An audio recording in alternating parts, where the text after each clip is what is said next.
So the rapture didn't happen. And the lady who just got out of my car chose violence this morning. We're driving down the road and she says, "Do you know why I had to use Uber this morning?" And I said, "No, why?" And she said, "I sold my car for the rapture." And I said, "Oh, I'm so sorry." And she said, "Should have known that would be your answer."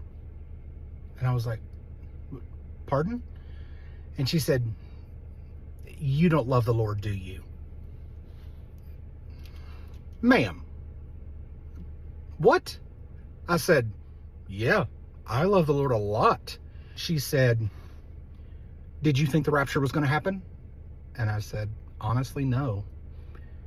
And she said, "Yeah, so you're not a real Christian." Okay. Okay. Y'all, I try to be so nice.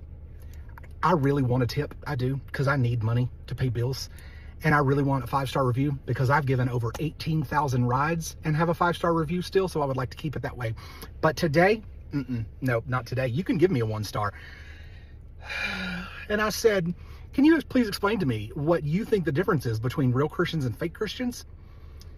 And she said, "Well, obviously the people who are actually prepared for the rapture and believed that God was coming back for his bride are the ones." And I said, "And what about the ones of us who just are ready for whenever the Lord decides to call us home, so we don't have to play into the panic that everyone sets forward of a possible rapture date that a man in South Africa had a dream about?" She goes, "Well."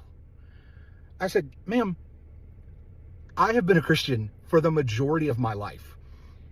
And while I do know that there are many scriptures that point to an event of Jesus returning and taking his followers with him, it also says that if/when that happens, man will not know the day nor the hour.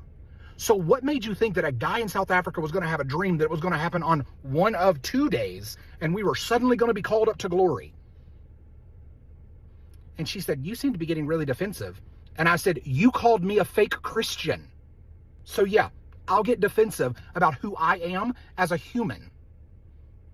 First off, you want to go around calling people real Christians and fake Christians? How about you leave that up to Jesus? Because he's the person we're actually having the relationship with and determining whether or not we are actually a Christian, if we have actually accepted him into our heart, if we actually believe all the things that he said. And what he did not tell me to do was to go around picking out the fake Christians and the real Christians. In fact, what he told me was, "Judge not, lest ye be judged." So how about you stop looking for whether or not people are real or fake Christians and maybe keep your car next time? You want to give it all away? That's fine.